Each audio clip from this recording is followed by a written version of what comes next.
Welcome. Today we're going to be talking about this SCA 50-gallon cube, and it is 11 and a half months old right now. So by the time this video makes it out, it'll be 12. It's a year old. We're going to talk about the livestock in this tank, both the fish and coral, as well as some of the equipment. Before we get started though, let's look back to the day that I got this tank and when it was set up. It actually had to be delivered to me at a local Publix because the truck would not fit down my residential street. So here is after the tank was set up, and this is early May 2019. You'll see the size of the corals, and I actually had a frog spawn in here, but it was not in here for very long. Here's the mushroom rock. You'll see it's acclimating to the tank. And here's the tank now. The most striking change you'll notice is the pulsing xenia rock on the front right. And I got this rock about 3 months into having the tank. I got it in trade from a local fish store. As a whole, this tank has really just developed a lot in that some of the corals are splitting, and some of the, like for the mushroom rock example, they're really just growing in size. The purple cantilevered rock has really grown a lot more mushrooms recently, and sometimes you actually can't tell that it's not connected with the green rock below it because they are so expanded.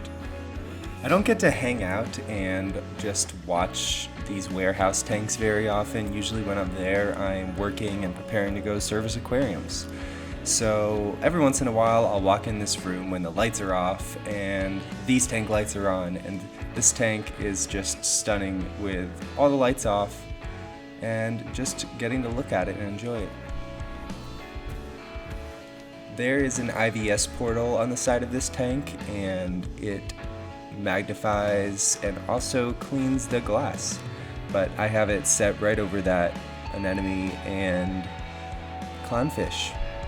Unfortunately, the other clownfish that was this guy's partner did jump out about 5 months into the tank, I would say, and this one seems to be just happy alone.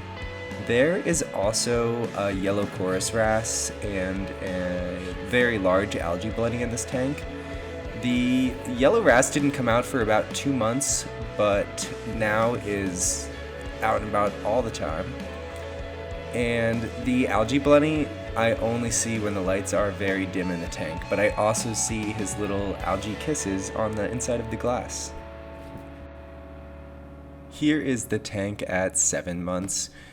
Now you'll see there used to be a bunch of green pallies on the front of that pulsing xenia rock, and the xenia really took them over. There's only a few left now. This xenia rock is probably my favorite addition to the tank, but it is starting to get out of control now. Some of the polyps are releasing and going onto other rocks, and I really just want the xenia contained to this rock. As I said about the pallies earlier, it can take over other corals, and I don't ever want this tank too dominated by the xenia, as much as I love it. The polyps actually stopped pulsing for a few months. It was actually a gradual slowdown, and then after the tank restabilized in the warehouse for a couple months, they started pulsing again.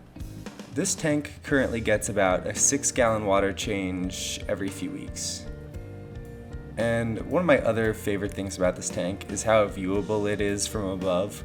Since there is no power heads in the tank, there's very little water movement on the top, and actually scum doesn't build up on the top of the tank at all because of the way that the water skims off.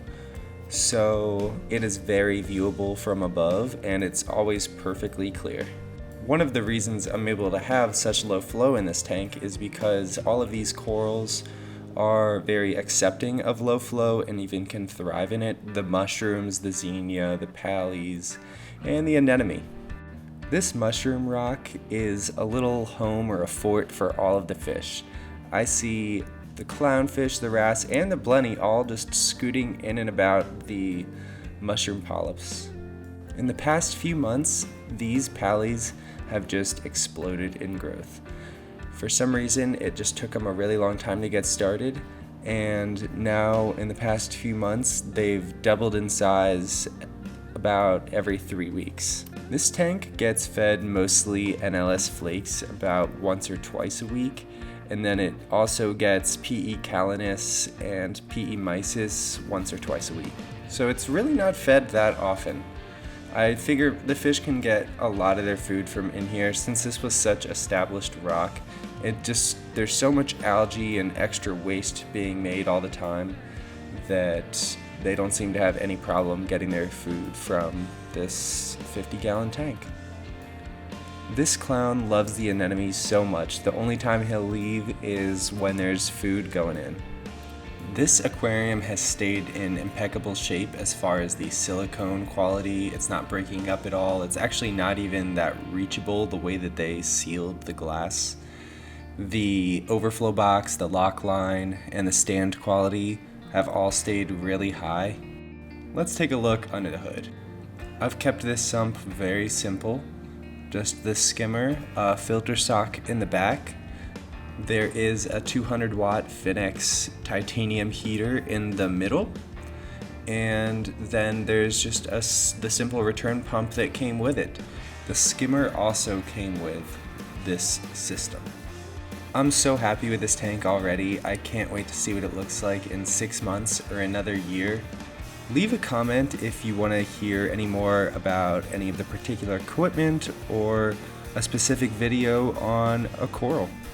Subscribe for updates on this tank, the Mangrove Lagoon, the 14 Peninsula, and the Pico 3-gallon.